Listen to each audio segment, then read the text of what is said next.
Muhammad kepada Sayyidina Ali bin Abi Thalib karramallahu wajhah. Yani kata Rasulullah sallallahu alaihi wasallam, ya Ali, man akala al-halal safa dinuhu barqa qalbuhu wa lam yakun li da'watihi hijabun.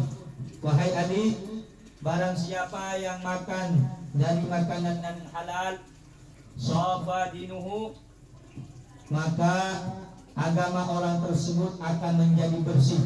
Wa raqa qalbuhu, dan hatinya akan menjadi lembut. Walam yakun li da'wati hijabun, dan juga dia tidak akan memiliki hijab manakala saat berdoa kepada Allah Subhanahu wa taala. Kemudian Rasulullah sallallahu alaihi wasallam beliau bersabda, ya Ali, man akala syubhat istabaha alaihi dinuhu wa azlama qalbuhu. Barang siapa yang makan makanan yang syubhat. Syubhat itu kalau secara fikih yang tidak jelas tentang kehalalannya, itu syubhat. Jadi bagaimana tentang makanan yang syubhat? Kalau kita memakan makanan yang syubhat masih bingung apakah ini syubhat atau halal ataupun haram. Syubhat ataupun haram jatuhnya waqa' fil haram. Kata ulama jatuh kepada hal yang haram. Barang siapa yang memakan makanan syubhat istabah alaihi dinuhu, maka menjadi tidak jelas agama orang tersebut. Wa adlama qalbuhu, hatinya akan menjadi gelap. Wa man akalal haram, dan barang siapa yang makan makanan yang haram, mata qalbuhu, naudzubillah min dzalik, mati dia punya hati. Wa khaffa dinuhu, kemudian agama orang tersebut akan menjadi ringan, mudah terpengaruh. Kalau sudah orang makanan yang haram itu agamanya lemah. Wa dha'ufa yaqinuhu, lemah keyakinannya kepada Allah. Wa hajaballahu da'watahu, Allah akan menghijabi doa-doanya. Artinya Allah akan memberikan batas doa dia, susah untuk dikabulkan. Wa qallat ibadatuhu, dan orang tersebut akan sedikit beribadah kepada Allah. Jadi kata Rasulullah sallallahu alaihi wasallam, syarat kalau kita ingin hati kita menjadi bersih, kemudian agama kita menjadi agama yang kuat, keimanan kita ini menjadi keimanan yang kuat, dan juga pengen doanya dikabulkan oleh Allah, maka jaga setiap makanan yang masuk ke dalam tubuh kita. Di dalam hadis dijelaskan kalau Rasulullah sallallahu alaihi wasallam, man akalal haram, siapa orang yang makanan haram, yang memakan makanan haram, fannaru aula bihi, maka neraka lebih pantas untuk dia. Di dalam hadis yang lain, kalau Rasul, man kullu lahmin nabata min haram asya'a jawaruhu sya'a abad sa'a jawaruhu.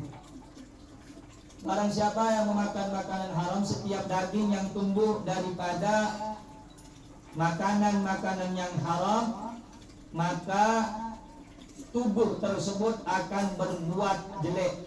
Tubuh tersebut akan berbuat secara hal-hal yang tidak baik, akan melakukan munkarat, dalalat, sayyiat, mukhalafat, maksiat. Itu disebabkan makanan yang haram yang masuk ke dalam tubuh. Sya'a'am aba, kata Rasulullah, mau nggak mau itu tubuh pasti berbuat maksiat kalau tubuh tersebut tumbuh dari makanan yang haram.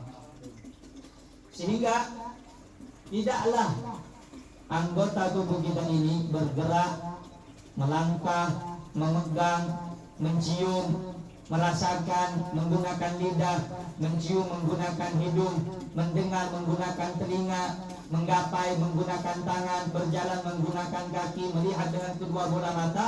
Semuanya itu akan tertuju kepada kemaksiatan jika tubuh tersebut dikendalikan dengan makanan yang haram. Dikatakan bahwa hati adalah sumber segala tubuh. Hati adalah pengontrol tubuh. Hati kunci daripada tubuh. Kemana tubuh itu akan melangkah, hati memberikan kode. Jadi kalau hati ente baik, kalau hati kita pengen bagus, maka tanam hati kita dengan makanan yang halal. Kalau hati kita udah nggak baik, karena sebab makanan yang haram tadi masuk, sebab makanan yang tidak baik itu masuk, sebab makanan syubhat sebab makanan syubhat tadi masuk, maka hati akan pelan-pelan, sedikit demi sedikit akan menjadi gelap. Kalau hati sudah gelap, hati mulai redup, maka hati itu akan susah memberikan tanda-tanda atau kebenaran-kebenaran, cahaya-cahaya dari Allah Subhanahu wa taala. Karena segala pemberian Allah, madad pemberian semuanya itu dari hati. Sehingga dikatakan dalam hadis, innallaha la yanzuru ila suwarikum. Allah tidak melihat kepada bentuk dan rupa kalian. Allah enggak melihat bagaimana tampang ente orang. Allah enggak lihat bagaimana daripada pakaian baju ente. Allah enggak lihat bagaimana muka ente, enggak.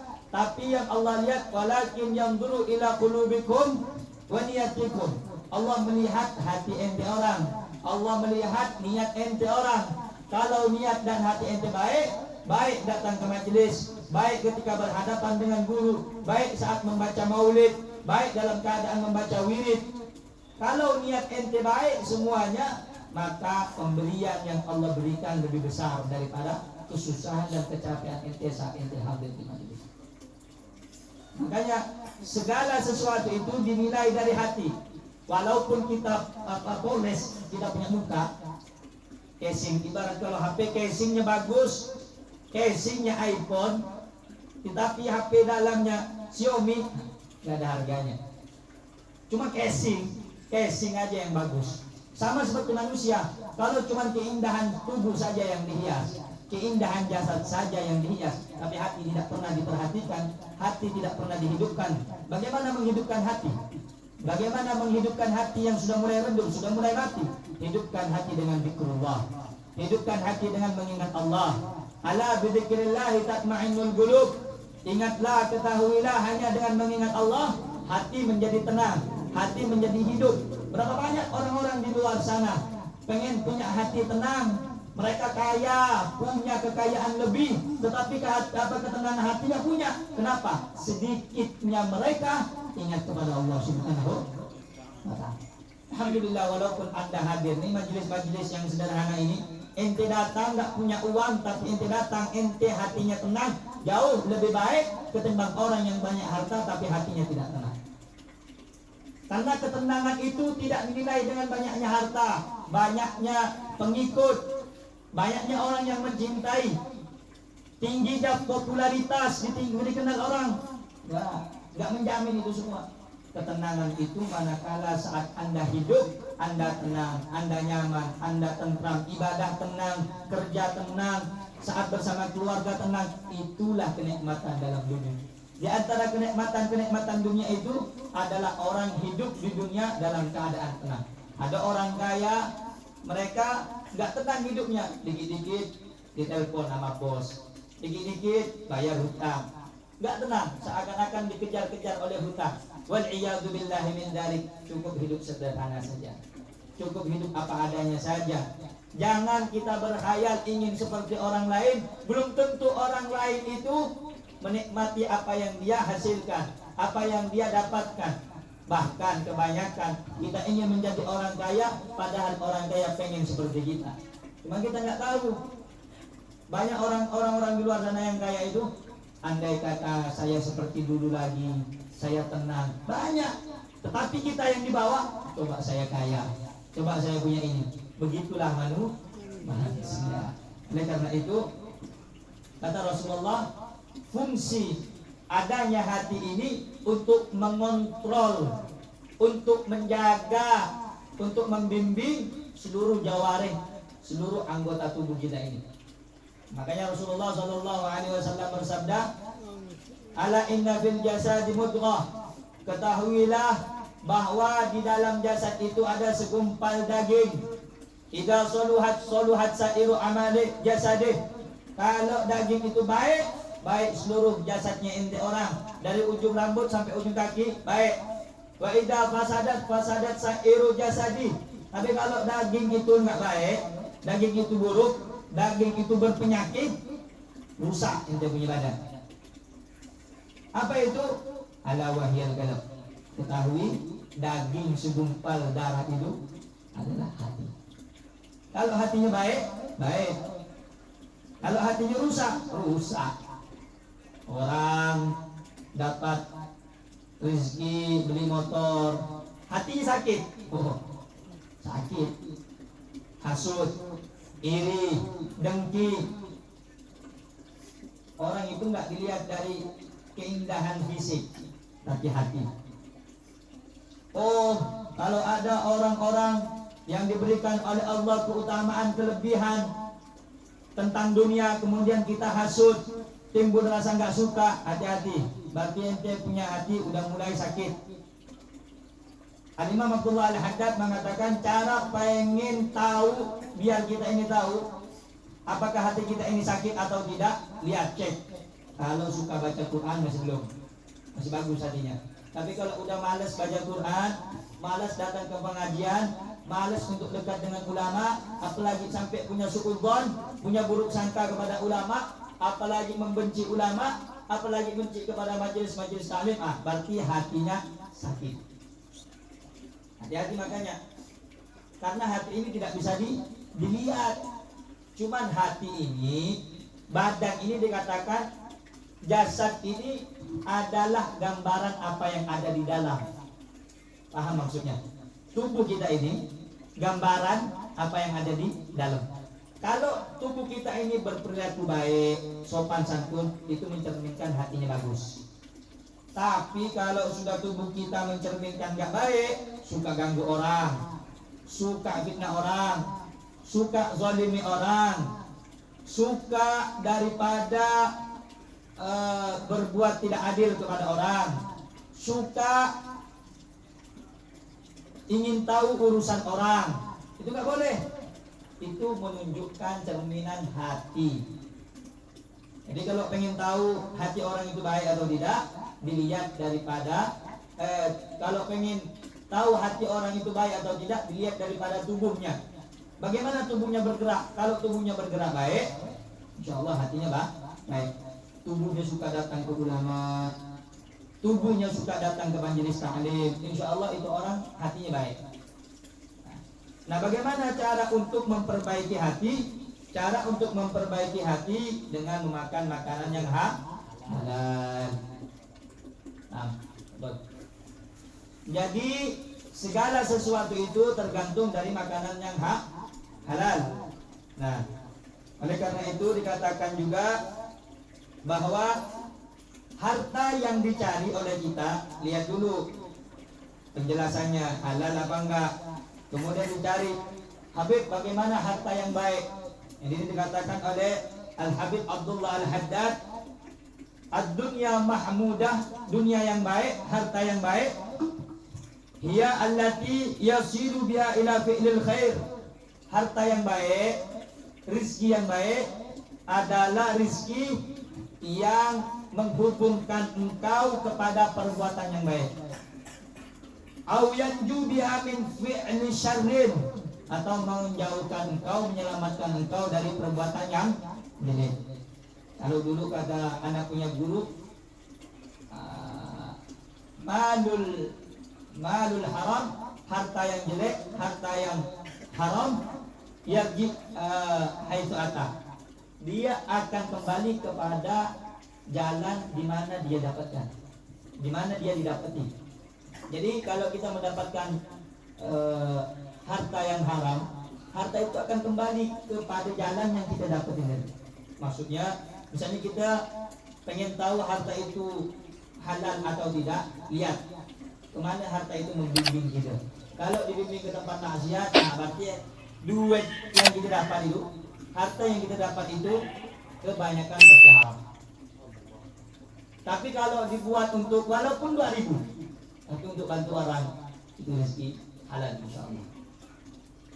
Jadi segala sesuatu itu akan kembali kepada asal dia.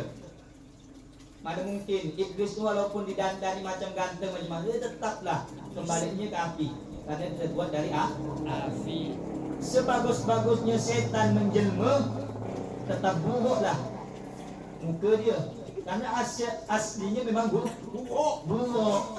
Kalau kata orang Pontianak, buruk lacok. Tak bisa.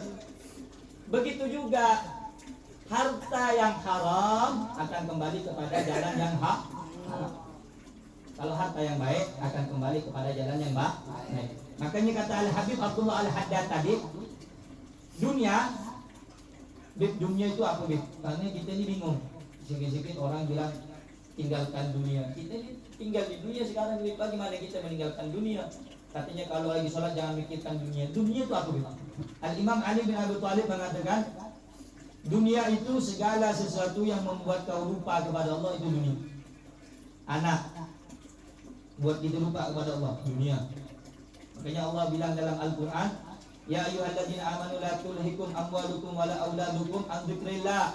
Jangan orang-orang yang beriman kau jadikan anak kau, harta kau sebagai sebab engkau lalai daripada ingat kepada Allah. Jadi anak, harta, keluarga bisa membuat kita lalai kepada Allah, membuat kita jauh kepada Allah, membuat kita tak sadarkan diri untuk ingat kepada Allah. Sehingga hati-hati. Makanya dunia itu segala sesuatu yang membuat engkau lupa kepada Allah, itu dunia namanya. Pekerjaan, kalau lupa kepada Allah, dunia. Bahkan ibadah pun bentuknya, kalau lupa kepada Allah, dunia. Hakikatnya dunia dia. Ente lagi sholat, ente lupa kepada Allah, itu dunia juga. Itu kata ulama ahli tasawuf.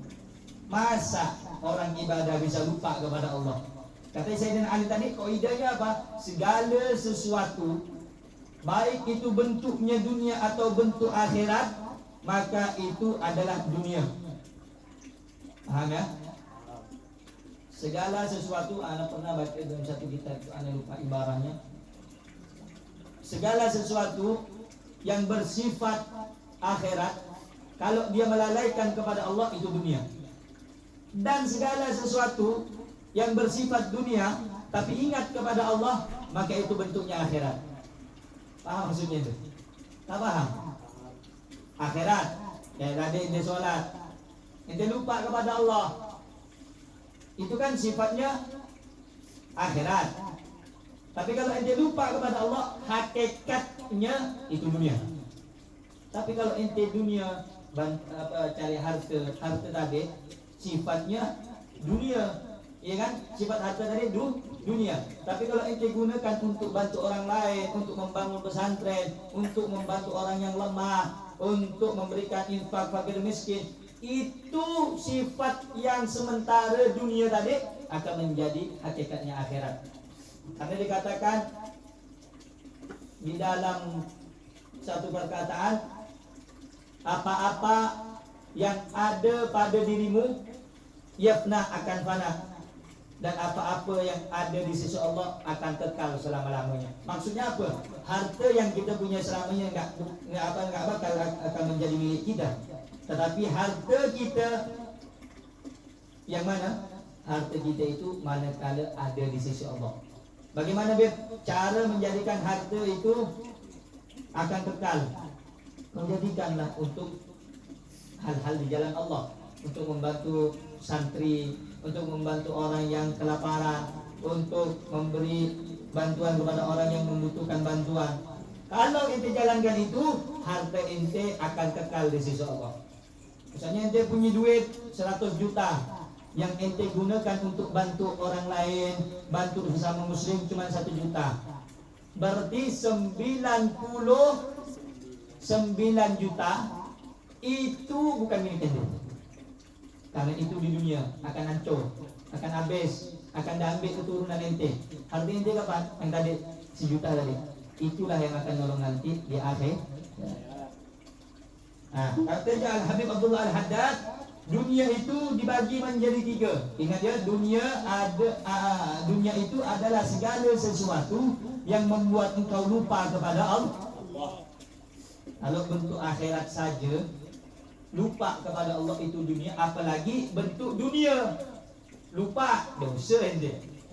Main layang misalnya, lupa ambil nak solat apa, main game, lupa hampir nak sholat, hampir bentak-bentak orang tua. Hati-hati itu.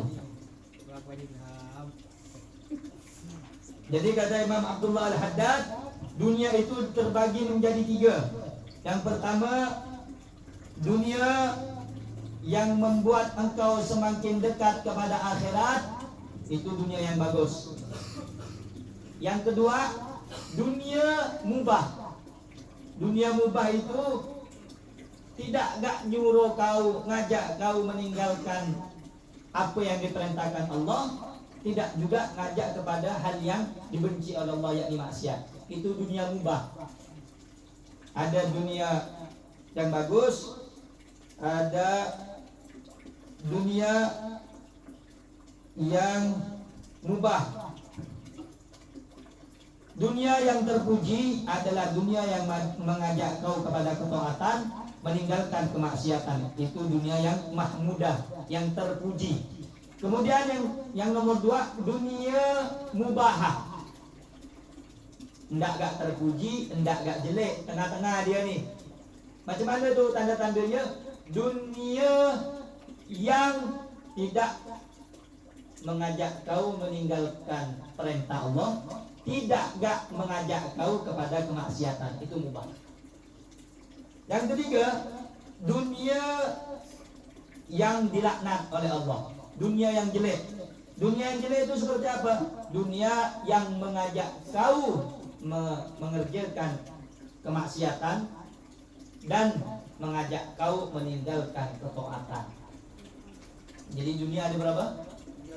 3. Ada yang baik nih, yang terpuji, ada yang biasa-biasa, ada yang tercela, dilaknat oleh Allah. Sehingga dalam hadis, dalam kitab Imam Al-Ghazali Bidayatul Hidayah, ad-dunya mal'unun mal'unatun ma fiha illa zikrullah wa ma wala wa aliman wa muta'alliman.